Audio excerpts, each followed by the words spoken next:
আসসালামু আলাইকুম। বিটিভি চট্টগ্রামের সংবাদে সবাইকে স্বাগত জানাচ্ছি কাজী মাহফুজুল হক। প্রথমে সংবাদ শিরোনাম।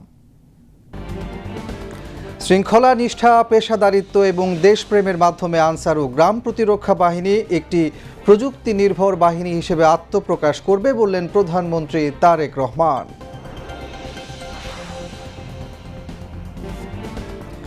বাংলাদেশে জেপি মর্গান সহ বৈশ্বিক বিভিন্ন বিনিয়োগ প্রতিষ্ঠানের বিনিয়োগের আগ্রহ বাড়ছে জানালেন অর্থ ও পরিকল্পনা মন্ত্রী।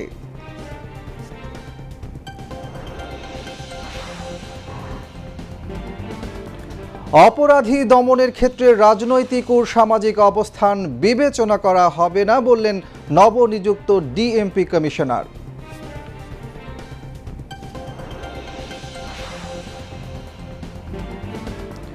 বেইজিংয়ে বহুল প্রতীক্ষিত শি জিনপিং পুতিন বৈঠক, গুরুত্ব পাচ্ছে দ্বিপাক্ষিক সম্পর্ক ও মধ্যপ্রাচ্য পরিস্থিতি সহ নানা ভূ রাজনৈতিক ইস্যু।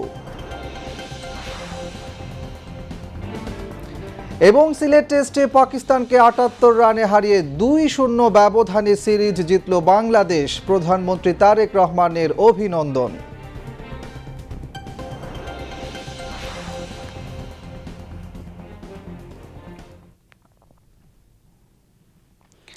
এতক্ষণ সংবাদ শিরোনাম শুনলেন, এবার বিস্তারিত। প্রধানমন্ত্রী তারেক রহমান বলেছেন, নিষ্ঠা, শৃঙ্খলা, পেশাদারিত্ব এবং গভীর দেশপ্রেমের মাধ্যমে বাংলাদেশ আনসার ও গ্রাম প্রতিরক্ষা বাহিনী ভবিষ্যতে প্রযুক্তি নির্ভর মানবিক সামাজিক বাহিনী হিসেবে আত্মপ্রকাশ করবে। আজ সকালে গাজীপুরের শফিপুর আনসার একাডেমিতে বাংলাদেশ আনসার ও গ্রাম প্রতিরক্ষা বাহিনীর ৪৬তম জাতীয় মহাসমাবেশের দরবারে এ কথা বলেন প্রধানমন্ত্রী। তারেক রহমান বলেন, আইনশৃঙ্খলা রক্ষার দায়িত্বের পাশাপাশি আনসার ভিডিপির সদস্যগণ সামাজিক সচেতনতা সৃষ্টি, দুর্যোগ ব্যবস্থাপনা, সম্প্রীতি জোরদার সহ দেশের বিভিন্ন পরিস্থিতিতে বিশেষ ভূমিকা পালন করে থাকে। আনসার ও গ্রাম প্রতিরক্ষা বাহিনীকে বহুমাত্রিক, জনসম্পৃক্ত ও গণপ্রতিরক্ষায় সক্ষম বাহিনী হিসেবে গড়ে তুলতে শহীদ রাষ্ট্রপতি জিয়াউর রহমান ও সাবেক প্রধানমন্ত্রী বেগম খালেদা জিয়ার ভূমিকার কথাও তুলে ধরেন প্রধানমন্ত্রী। ভিডিপিকে আজকের বহুমাত্রিক, জনসম্পৃক্ত এবং গণপ্রতিরক্ষায় সক্ষম বাহিনীতে পরিণত করার ভিত্তি স্থাপন করেছিল। এরপর খালেদা জিয়া সরকারের সময় ১৯৯৫ সালে আনসার ভিডিপি আইন প্রণয়নের মাধ্যমে এই বাহিনী স্বেচ্ছাসেবী কাঠামো থেকে একটি স্বতন্ত্র শৃঙ্খলা বাহিনীর মর্যাদা পেয়েছে, যা এই বাহিনীর প্রাতিষ্ঠানিক বিকাশে মাইলফলক হিসেবে বিবেচিত। এই যুগান্তকারী পদক্ষেপের ফলেই আজকের আনসার ও গ্রাম প্রতিরক্ষা বাহিনী একটি গণমুখী প্রতিরক্ষা শক্তি এবং প্রান্তিক সক্ষমতার উৎস হিসাবে প্রতিষ্ঠিত। বিভিন্ন সময় দেশের বিভিন্ন পরিস্থিতিতেও আনসার ও গ্রাম প্রতিরক্ষা বাহিনী বিশেষ ভূমিকা পালন করে থাকে। ২০২৪ সালের ৫ই আগস্ট রক্তক্ষয়ী গণ অভ্যুত্থান পরবর্তী সংকটময় পরিস্থিতিতে দেশের সকল থানা পাহারা, ট্রাফিক ব্যবস্থাপনা এবং গুরুত্বপূর্ণ স্থাপনায় নিরাপত্তা সহায়তা প্রদানেও এই বাহিনীও রেখেছে গুরুত্বপূর্ণ ভূমিকা। আইন শৃঙ্খলা রক্ষার দায়িত্বের পাশাপাশি আনসার ও ভিডিপি সদস্যগণ সামাজিক সচেতনতা সৃষ্টি, দুর্যোগ ব্যবস্থাপনা এবং প্রযুক্তি নির্ভর সেবা প্রদানের মতন গুরুত্বপূর্ণ ক্ষেত্রেও সক্রিয় অবদান রাখছে। এই বাহিনীর ১৩,০০০-এরও বেশি হিল আনসার ও হিল ভিডিপি সদস্যরা বিভিন্ন জাতিগোষ্ঠীর মধ্যে আস্থা ও সম্প্রীতি জোরদারে সক্রিয় ভূমিকা পালন করছেন। একই সঙ্গে দেশের প্রতিটি ইউনিয়নে একটি পুরুষ ও একটি মহিলা ভিডিপি প্লাটুন বাল্য বিবাহ প্রতিরোধ, নারী নির্যাতন মোকাবেলা ও মাদক বিরোধী কার্যক্রম সহ নানা সামাজিক উদ্যোগে সম্পৃক্ত থেকে জনসচেতনতা বৃদ্ধির কাজ করে। একইভাবে নগর এলাকায় টিডিপি সদস্যরা শহরে নিরাপত্তা জোরদারে কার্যকর ভূমিকা রাখছেন। ফলে বাহিনীটি কেবল নিরাপত্তা রক্ষা নয়, বরং একই সাথে সামাজিক পরিবর্তনেও গুরুত্বপূর্ণ মাধ্যম হিসাবে নিজেদেরকে প্রতিষ্ঠিত করেছেন। দুর্যোগ ব্যবস্থাপনায় আনসার ভিডিপি বর্তমানে একটি নির্ভরযোগ্য ফাস্ট রেসপন্ডার স্বেচ্ছাসেবক বাহিনী হিসেবে জনগণের আস্থা অর্জন করেছে। সাহসিকতা, দ্রুততা ও মানবিক দায়বদ্ধতা দৃষ্টান্তমূলক। আনসার ও গ্রাম প্রতিরক্ষা বাহিনীর সদস্যদের শৃঙ্খলা ও পেশাদারিত্বের সঙ্গে দায়িত্ব পালনের আহ্বান জানান প্রধানমন্ত্রী তারেক রহমান।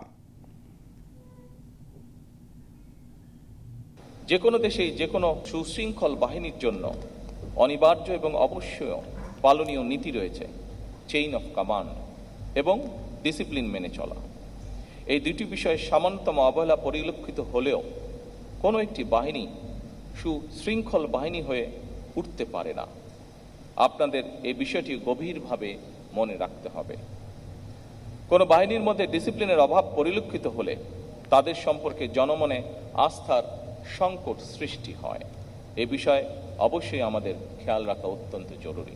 আনসার ও ভিডিপি বাহিনীর কাঠামোগত উন্নয়নের অংশ হিসাবে আনসার ব্যাটালিয়ন বিধিমালা 2026, ভিডিপি বিধিমালা 2026, অঙ্গীভূত আনসার বিধিমালা 2026 এবং আনসার ব্যাটালিয়ন সদস্য নিয়োগ ও পদোন্নতি বিধিমালা 2026 এর খসড়া প্রণয়নের কার্যক্রম বলা যায় প্রায় চূড়ান্ত পর্যায়ে রয়েছে। একই সঙ্গে উপজেলা পর্যায়ে এই বাহিনীর কার্যক্রম আরও শক্তিশালী করতে উপজেলা আনসার প্রবিধিমালা 2026 প্রণয়নেরও উদ্যোগ গ্রহণ করা হয়েছে। আমি দৃঢ়ভাবে বিশ্বাস করি আপনাদের নিষ্ঠা, শৃঙ্খলা, পেশাদারিত্ব এবং গভীর দেশপ্রেমের মাধ্যমে বাংলাদেশ আনসার ও গ্রাম প্রতিরক্ষা বাহিনী ভবিষ্যতে প্রযুক্তি নির্ভর মানবিক সামাজিক বাহিনী হিসাবে ইনশাল্লাহ আত্মপ্রকাশ করবে। এ সময় আনসার ভিডিপির সদস্যদের সঙ্গে মত বিনিময় করেন প্রধানমন্ত্রী। অনুষ্ঠানে সাহসিকতা এবং সেবামূলক কাজের স্বীকৃতি স্বরূপ বাংলাদেশ আনসার ও গ্রাম প্রতিরক্ষা বাহিনীর সদস্যদের হাতে পদক তুলে দেন প্রধানমন্ত্রী তারেক রহমান। এর আগে প্রধানমন্ত্রী তারেক রহমান আনসার একাডেমিতে পৌঁছে মহান মুক্তিযুদ্ধে আত্মোৎসর্গকারী শহীদদের স্মৃতির প্রতি শ্রদ্ধা জানিয়ে পুষ্পস্তবক অর্পণ করেন এবং রাষ্ট্রীয় সালাম গ্রহণ করেন।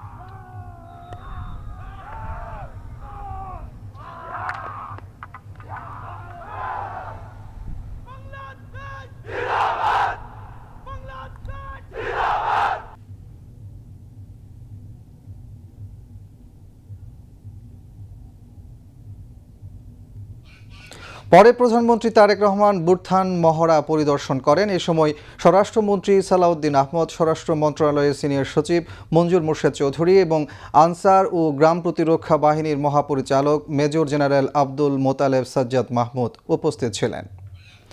বাংলাদেশ আনসার ও গ্রাম প্রতিরক্ষা বাহিনীর দরবার শেষে প্রধানমন্ত্রী তারেক রহমান আনসার ও ভিডিপির সদস্যদের তৈরি হস্তশিল্পের প্রদর্শনী পরিদর্শন করেন। তিনি প্রদর্শনীর বিভিন্ন স্টল ঘুরে দেখেন। পরে প্রধানমন্ত্রী একাডেমি প্রাঙ্গণে একটি গাছের চারা রোপণ করেন। প্রধানমন্ত্রী তারেক রহমান আনসার ও ভিডিপির খেলোয়াড়দের সঙ্গে শুভেচ্ছা বিনিময় করেন। বাংলাদেশ আনসার ও গ্রাম প্রতিরক্ষা বাহিনীর 46তম জাতীয় সমাবেশ উপলক্ষে কেক কাটেন ও অন্যান্য আনুষ্ঠানিকতায় অংশ নেন প্রধানমন্ত্রী তারেক রহমান। পরে মনোজ্ঞ সাংস্কৃতিক অনুষ্ঠান উপভোগ করেন প্রধানমন্ত্রী। এ সময় আনসার ও ভিডিপির সদস্যরা সঙ্গীত, নৃত্য ও অভিনয় সহ বিভিন্ন বিষয়ে নৈপুণ্য প্রদর্শন করেন।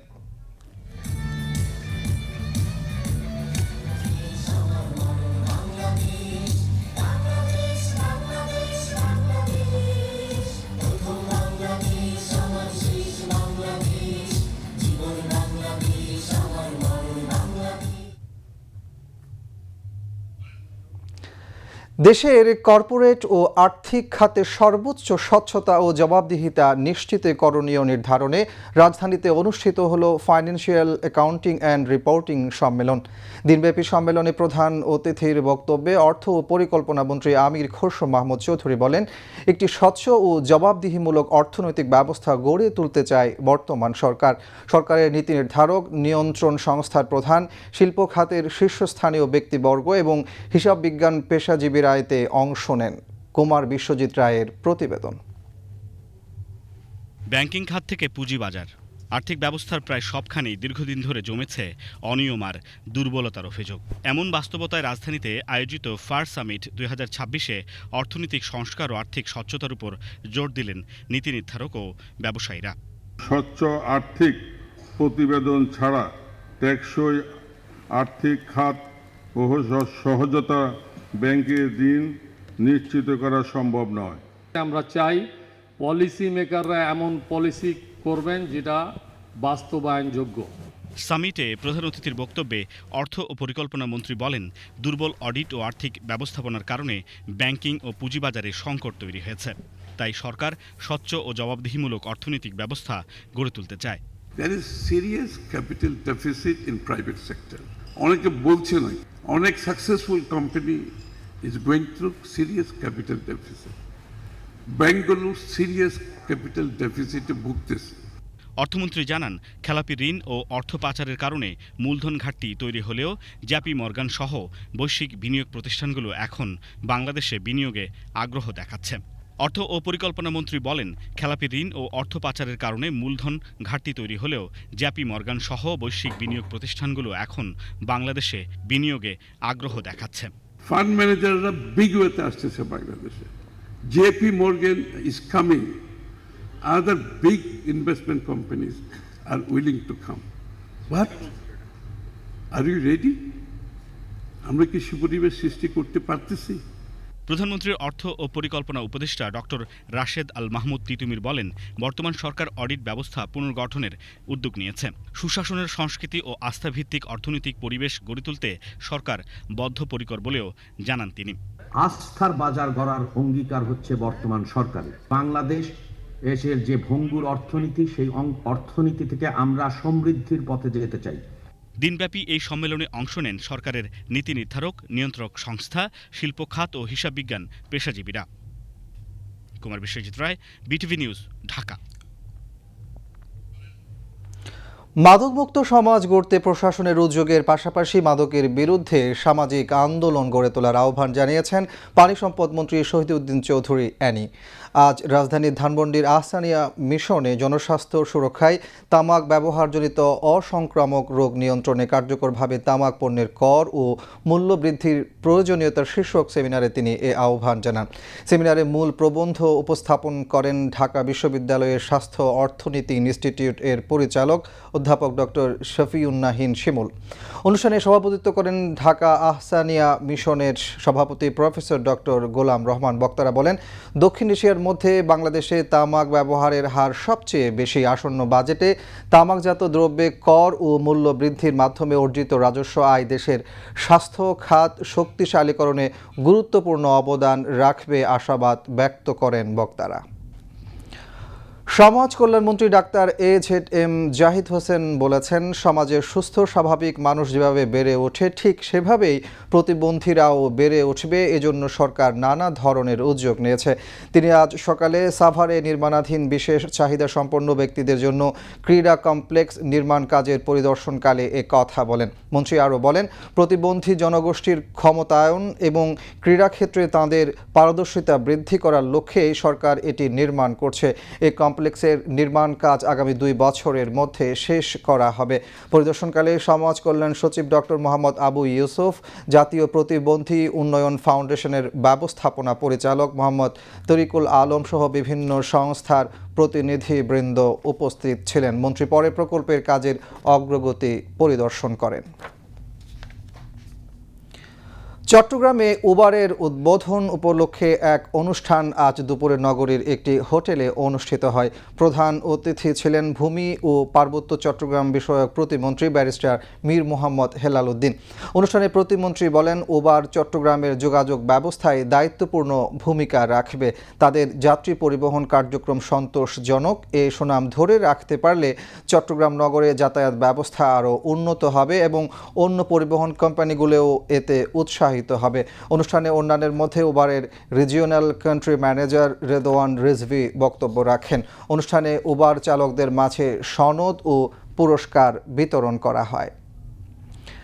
প্রধান নির্বাচন কমিশনার সিইসি এএমএম নাসির উদ্দিনের সঙ্গে বৈঠক করেছেন Asian network for free elections ANFREL এর নির্বাচনী পর্যবেক্ষক দলের প্রধান রোহানা হেট্টিয়ারাচ্ছি এর নেতৃত্বে 4 সদস্যের প্রতিনিধি দল। আজ রাজধানীর আগারগাঁওয়ের নির্বাচন কমিশন ভবনের সভাকক্ষে এই বৈঠক অনুষ্ঠিত হয়। এ সময় নির্বাচন কমিশন সচিবালয়ের সিনিয়র সচিব আখতার আহমেদ উপস্থিত ছিলেন।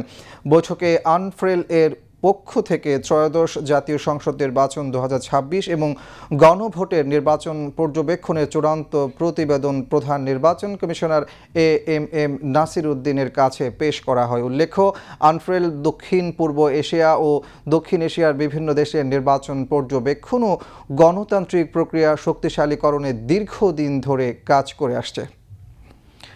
অপরাধী যেই হোক, তার রাজনৈতিক কিংবা সামাজিক অবস্থান বিবেচনা করা হবে না বলে জানিয়েছেন নবনিযুক্ত ডিএমপি কমিশনার মুসলেহ উদ্দিন। তিনি বলেন, উগ্রবাদ ও মব কালচার কঠোর হস্তে দমন করা হবে। সকালে রাজধানীর ডিএমপি মিডিয়া সেন্টারে গণমাধ্যমের সঙ্গে মিট দ্য প্রেসে তিনি কথা বলেন। আফরিন জাহানের রিপোর্ট। নতুন দায়িত্ব পাওয়ার 3 দিন পর গণমাধ্যমের মুখোমুখি হন নবনিযুক্ত ডিএমপি কমিশনার মোসলেহ উদ্দিন আহমদ। এ সময় নগরের আইন শৃঙ্খলা পরিস্থিতির পাশাপাশি তার পরিকল্পনার কথা তুলে ধরেন কমিশনার। বলেন, একটি নিরাপদ নগর গড়তে তিনি দৃঢ় প্রতিজ্ঞ। অপরাধ দমনে কঠোর অভিযান অব্যাহত থাকবে বলেও জানান তিনি। ঈদের ছুটিতে নগরের নিরাপত্তায় অতিরিক্ত ফোর্স মোতায়েন করা হবে।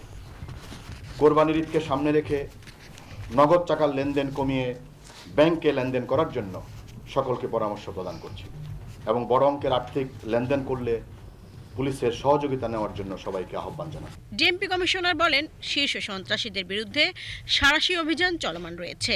এছাড়া মব কালচারের বিরুদ্ধে কঠোর অবস্থানে রয়েছেন জানিয়ে তিনি বলেন, কোথাও মবের চেষ্টা করা হলে সেটি প্রতিহত করা হবে। চাঁদাবাজ, অস্ত্রধারী সন্ত্রাসী, মাদক ব্যবসায়ী, অনলাইন জুয়া এবং প্রতারণার সাথে জড়িতদের কঠোর অভিযান অব্যাহত আছে। ছিনতাই এবং যে কোনো ধরনের চাঁদাবাজির বিরুদ্ধে আমাদের জিরো টলারেন্স। অপরাধী যেই হোক, তার কোনো রাজনৈতিক বা সামাজিক পরিচয় বিবেচনা করা হবে না। তিনি বলেন, ঢাকা মহানগরীর থানা হবে জনবান্ধব।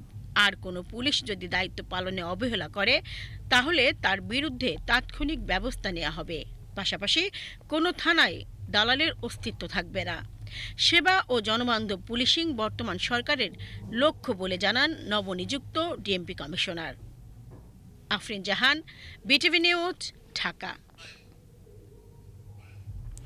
এবারে সংবাদের সত্যতা যাচাই ভিত্তিক পরিবেশনা ফ্যাক্ট চেক, সত্য জানুন।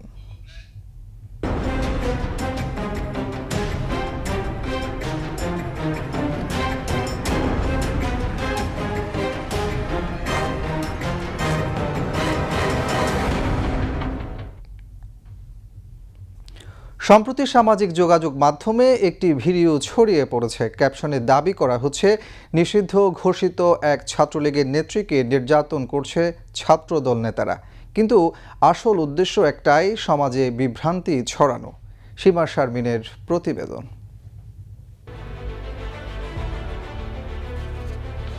পথের মধ্যে একজন নারীর ওপর জোর জবরদস্তি চালাচ্ছে কয়েকজন পুরুষ।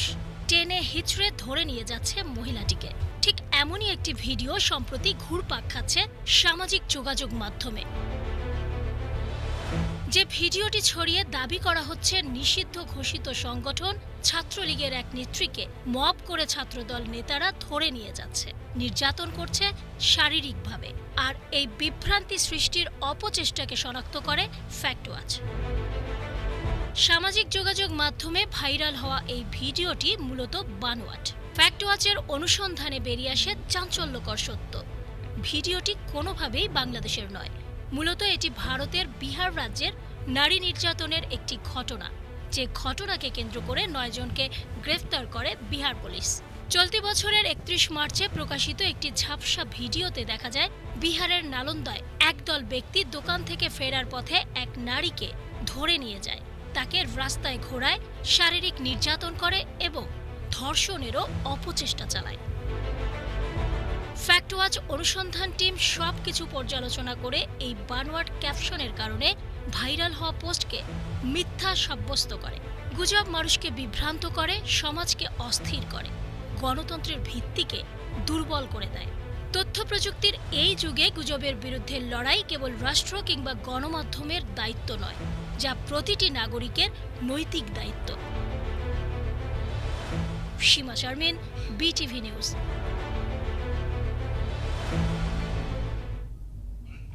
এবার আন্তর্জাতিক সংবাদ।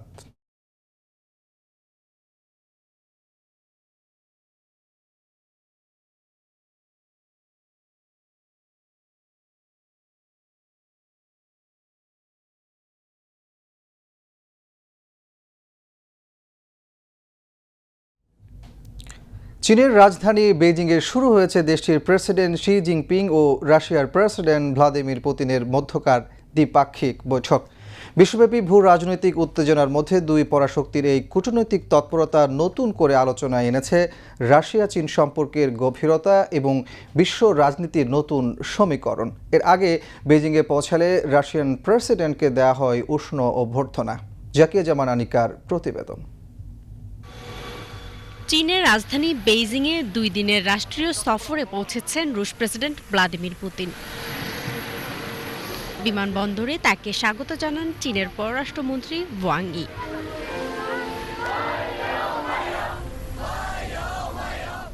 এই সফরে চীনের প্রেসিডেন্ট শি জিনপিং এর সঙ্গে গুরুত্বপূর্ণ বৈঠকে বসছেন পুতিন। আলোচনার কেন্দ্রে রয়েছে জ্বালানি সহযোগিতা, সামরিক সমন্বয়, ইউক্রেন যুদ্ধ, বৈশ্বিক নিরাপত্তা এবং যুক্তরাষ্ট্রকে ঘিরে পরিবর্তিত কূটনৈতিক বাস্তবতা। তবে সফরের সবচেয়ে গুরুত্বপূর্ণ দিক হচ্ছে 2001 সালে স্বাক্ষরিত রাশিয়া চীন সুপ্রতিবেশী ও বন্ধুত্বপূর্ণ সহযোগিতা চুক্তির 25 বছর পূর্তি উদযাপন।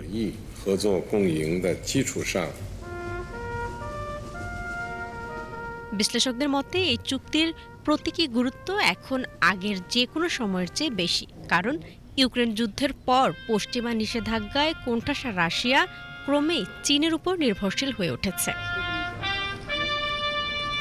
সফরের সময়টিও আন্তর্জাতিক অঙ্গনে বিশেষ গুরুত্ব পাচ্ছে, কারণ মাত্র কয়েকদিন আগেই বেইজিং সফর করেছেন মার্কিন প্রেসিডেন্ট ডোনাল্ড ট্রাম্প। ট্রাম্পের সঙ্গে শি জিনপিংয়ের বৈঠকে বাণিজ্য, তাইওয়ান ও মধ্যপ্রাচ্য নিয়ে আলোচনা হলেও বড় কোনো অগ্রগতি আসেনি বলে জানিয়েছেন বিভিন্ন আন্তর্জাতিক গণমাধ্যম। এমন প্রেক্ষাপটে পুতিনের সফরকে কেবল আনুষ্ঠানিক নয়, বরং শক্ত রাজনৈতিক বার্তা হিসেবেও দেখছেন বিশ্লেষকরা। তারা মনে করছেন ট্রাম্পের সফরের পরপরই পুতিনের বেইজিং সফর বিশ্বকে একটি স্পষ্ট বার্তা দিচ্ছে। সেটি হলো যুক্তরাষ্ট্র চীন প্রতিযোগিতার এই সময়ে বেইজিং এখনও মস্কোকে তার সবচেয়ে গুরুত্বপূর্ণ কৌশলগত অংশীদার হিসেবেই দেখছে। জাকিয়া জামান আনিকা, বিটিভি নিউজ। যুক্তরাষ্ট্রের ভাইস প্রেসিডেন্ট জেডি ভ্যান্স বলেছেন, যুদ্ধবন্ধে একটি স্থায়ী শান্তি চুক্তির লক্ষ্যে তেহরান ও ওয়াশিংটনের মধ্যে চলমান আলোচনায় অনেক অগ্রগতি হয়েছে। তিনি বলেন, নতুন করে যুদ্ধ শুরু হোক এটি ইরান ও যুক্তরাষ্ট্র কেউই চায় না। এদিকে হোয়াইট হাউসে আইন প্রণেতাদের উদ্দেশ্যে আয়োজিত এক অনুষ্ঠানে প্রেসিডেন্ট ডোনাল্ড ট্রাম্প বলেন, ওয়াশিংটন খুব দ্রুতই যুদ্ধ শেষ করতে যাচ্ছে। তিনি বলেন, অনেক ভালো কাজ হয়েছে এবং যুক্তরাষ্ট্র ইরানের কাছে কোনো অবস্থাতেই পারমাণবিক অস্ত্র থাকতে দিবে না। অন্যদিকে নতুন করে যুদ্ধ শুরুর ক্ষতি সম্পর্কে যুক্তরাষ্ট্রকে সতর্ক করেছেন ইরানের পররাষ্ট্রমন্ত্রী আব্বাস আরাকচি। তিনি বলেন, অতীতের সামরিক হামলা থেকে ইরান যে অভিজ্ঞতা অর্জন করেছে তাতে নতুন করে হামলা হলে যুক্তরাষ্ট্রের জন্য অনেক অবাক করা বিষয় অপেক্ষা করছে। যুদ্ধবিরতি চুক্তি উপেক্ষা করে দক্ষিণ লেবাননে ইসরায়েলি বাহিনীর হামলায় 19 জন নিহত হয়েছে। লেবাননের স্বাস্থ্য মন্ত্রণালয় জানিয়েছে, 2 মার্চ শুরু হওয়া ইসরায়েলি হামলায় এই নিয়ে লেবাননে মোট মৃতের সংখ্যা দাঁড়ালো 3042 জনে। জবাবে ইসরায়েলি বাহিনীর অবস্থান লক্ষ্য করে পাল্টা মিসাইল ও ড্রোন হামলা দাবি করেছে হিজবুল্লাহ। দক্ষিণ লেবাননে হিজবুল্লাহর হামলায় একজন সেনা সদস্য নিহত হয়েছে বলে স্বীকার করেছে ইসরায়েলি সেনাবাহিনী। যুক্তরাষ্ট্রের মধ্যস্থতায় নতুন করে 45 দিনের যুদ্ধবিরতিতে সম্মত হলেও হামলা অব্যাহত রেখেছে ইসরায়েল। আবারও দেশের খবর। অগ্নিযোদ্ধাদের একটাই পণ, নিরাপদ রাখব সম্পদ ও জীবন। এই প্রতিপাদ্যে চট্টগ্রামে শুরু হয়েছে ফায়ার সার্ভিস ও সিভিল ডিফেন্স সপ্তাহ 2026। সকালে কালুরঘাট ফায়ার সার্ভিস স্টেশনে বেলুন ও ফেস্টুন উড়িয়ে ফায়ার সার্ভিস সপ্তাহ 2026 এর আনুষ্ঠানিক উদ্বোধন করেন মেয়র ডাক্তার শাহাদাত হোসেন। এ সময় তাকে গার্ড অব অনার প্রদান করে ফায়ার সার্ভিসের চৌকস প্যারেড দল। এ উপলক্ষে আয়োজিত আলোচনা সভায় ফায়ার সার্ভিস ও সিভিল ডিফেন্স চট্টগ্রাম বিভাগীয় উপপরিচালক মোহাম্মদ জসিম উদ্দিনের সভাপতিত্বে অন্যান্যের মধ্যে সংসদ সদস্য মোহাম্মদ আবু সুফিয়ান, বিভাগীয় commissioner doctor Mohammad Ziauddin, DIG Mohammad Monir Zaman এবং সিএমপি কমিশনার হাসান মোহাম্মদ শওকত আলী বক্তব্য রাখেন। পরে একটি শোভাযাত্রা শহরের বিভিন্ন সড়ক প্রদক্ষিণ করে। বিএনপির প্রতিষ্ঠাতা শহীদ প্রেসিডেন্ট জিয়াউর রহমান ও সাবেক প্রধানমন্ত্রী বেগম খালেদা জিয়ার মাজারে আজ শ্রদ্ধা নিবেদন করেছেন বগুড়া সিটি কর্পোরেশনের নবনিযুক্ত প্রশাসক MR ইসলাম স্বাধীন। এ সময় উপস্থিত ছিলেন স্থানীয় সরকার পল্লী উন্নয়ন ও সমবায় প্রতিমন্ত্রী মীর শাহে আলম। শ্রদ্ধা নিবেদন শেষে শহীদ প্রেসিডেন্ট জিয়াউর রহমান ও সাবেক প্রধানমন্ত্রী বেগম খালেদা জিয়ার আত্মার শান্তি কামনায় দোয়া ও মোনাজাত করা হয়। খাগড়াছড়ির লক্ষ্মীছড়ি উপজেলার দুর্গম পাহাড়ি অঞ্চলের অসহায় ও নিম্ন আয়ের মানুষের জন্য 1 টাকায় বাজার এবং বিনামূল্যে চিকিৎসা সেবা প্রদান করেছে সেনাবাহিনীর 32 ফিল্ড রেজিমেন্ট ও বিদ্যানন্দ ফাউন্ডেশন। এই কর্মসূচিতে প্রায় 500 দরিদ্র পরিবার মাত্র 1 টাকায় চাল, তেল, ডিম, আটা, ডাল ও শিক্ষা সামগ্রী সহ 17 ধরনের নিত্য প্রয়োজনীয় খাদ্য সামগ্রী সংগ্রহের সুযোগ পান। একই সাথে ফ্রি মেডিকেল ক্যাম্পে 5 শতাধিক মানুষকে চিকিৎসা সেবা প্রদান করা হয়। এ সময় 32 ফিল্ড রেজিমেন্টের অধিনায়ক লেফটেন্যান্ট কর্নেল তাজুল ইসলাম, লক্ষ্মীছড়ি উপজেলা নির্বাহী অফিসার মোহাম্মদ কাউসার হামিদ, বিদ্যানন্দ ফাউন্ডেশনের নির্বাহী পরিচালক মোহাম্মদ জামাল উদ্দিন সহ সামরিক বেসামরিক প্রশাসনের ঊর্ধ্বতন কর্মকর্তাগণ উপস্থিত ছিলেন। এবার শেয়ার বাজারের খবর।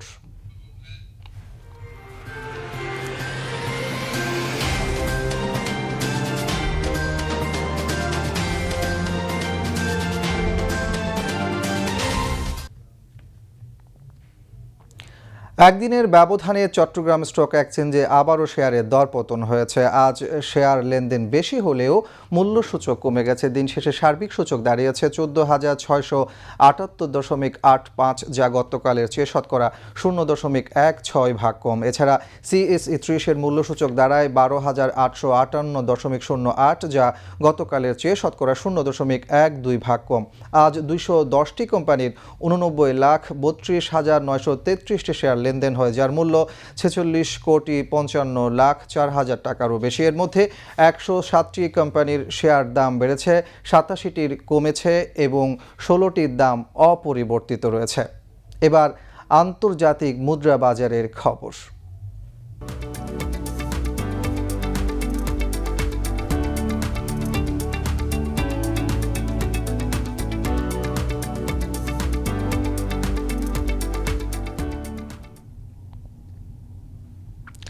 আজ বাংলাদেশি মুদ্রায় বিভিন্ন দেশের মুদ্রার বিনিময় হার: US ডলার 122 টাকা 75 পয়সা, সিঙ্গাপুর ডলার 95 টাকা 76 পয়সা, অস্ট্রেলিয়ান ডলার 87 টাকা 27 পয়সা, কানাডিয়ান ডলার 89 টাকা 31 পয়সা, হংকং ডলার 15 টাকা 48 পয়সা, ইউরো 142 টাকা 46 পয়সা, ব্রিটিশ পাউন্ড 164 টাকা 47 পয়সা, সৌদি রিয়াল 32 টাকা 32 পয়সা, কাতার রিয়াল 33 টাকা 27 পয়সা, UAE দিরহাম 33 টাকা 2 পয়সা, কুয়েতি দিনার 395 টাকা 37 পয়সা, মালয়েশিয়ান রিঙ্গিত 30 টাকা 50 পয়সা, থাই বাথ 3 টাকা 70 পয়সা, ভারতীয় রুপি 1 টাকা 27 পয়সা এবং চীনা ইউয়ান 18 টাকা।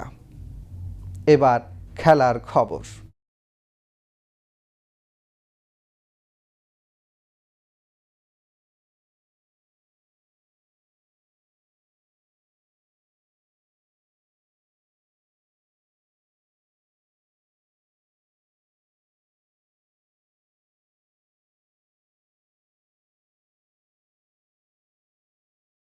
ক্রিকেট। সিলেট টেস্টে পাকিস্তানকে 78 রানে হারিয়ে 2-0 ব্যবধানে সিরিজ জিতেছে বাংলাদেশ। এ সাফল্যে জাতীয় ক্রিকেট দলকে অভিনন্দন জানিয়েছেন প্রধানমন্ত্রী তারেক রহমান। এর আগে 2024 সালে পাকিস্তানের মাটিতে 2-0 ব্যবধানে সিরিজ জিতেছিল বাংলাদেশ।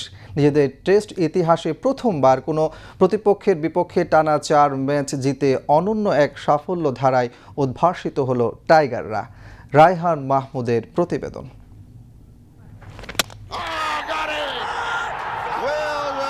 চতুর্থ দিনের শেষেই তৈরি হয়েছিল জয়ের মঞ্চ।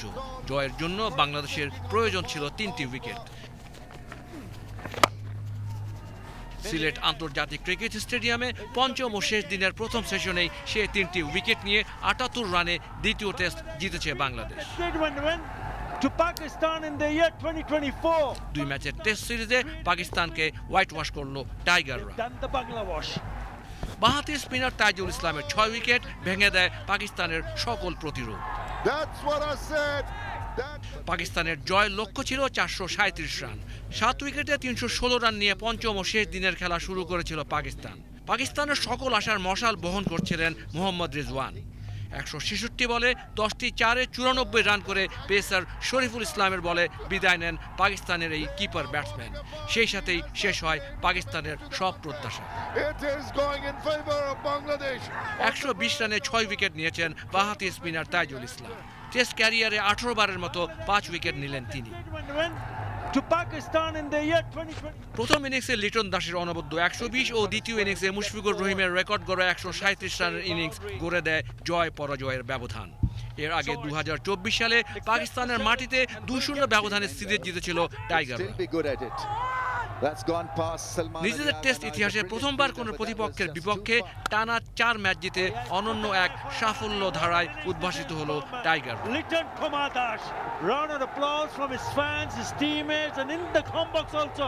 Liton Das man of the match ও Mushfiqur Rahim man of the series নির্বাচিত হয়ে বাংলাদেশের সাফল্যে যোগ করেছেন বাড়তি উজ্জ্বলতা। এ জয়ে টেস্ট র্যাঙ্কিংয়ে ভারতকে টপকে 5ম স্থানে চলে এসেছে বাংলাদেশ। Raihan Mahmud, BTV news. এবার আবহাওয়ার খবর।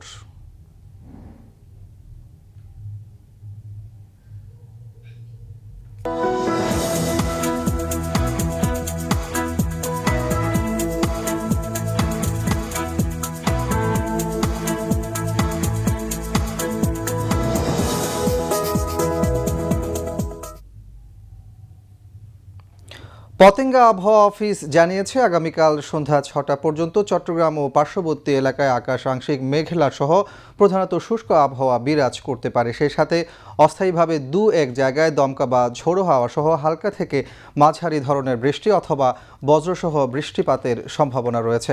দিন ও রাতের তাপমাত্রা প্রায় অপরিবর্তিত থাকতে পারে। পরবর্তী 24 ঘন্টায় আবহাওয়ার সামান্য পরিবর্তনের সম্ভাবনা রয়েছে। নগরীতে আজ সর্বোচ্চ তাপমাত্রা ছিল 34 ডিগ্রি সেলসিয়াস, যা স্বাভাবিকের চেয়ে 1.7 ডিগ্রি বেশি, এবং সর্বনিম্ন তাপমাত্রা ছিল 27.7 ডিগ্রি সেলসিয়াস, যা স্বাভাবিকের চেয়ে 3 ডিগ্রি বেশি। আগামীকাল চট্টগ্রামে সূর্যোদয় 5টা 10 মিনিটে এবং সূর্যাস্ত 6টা 28 মিনিটে।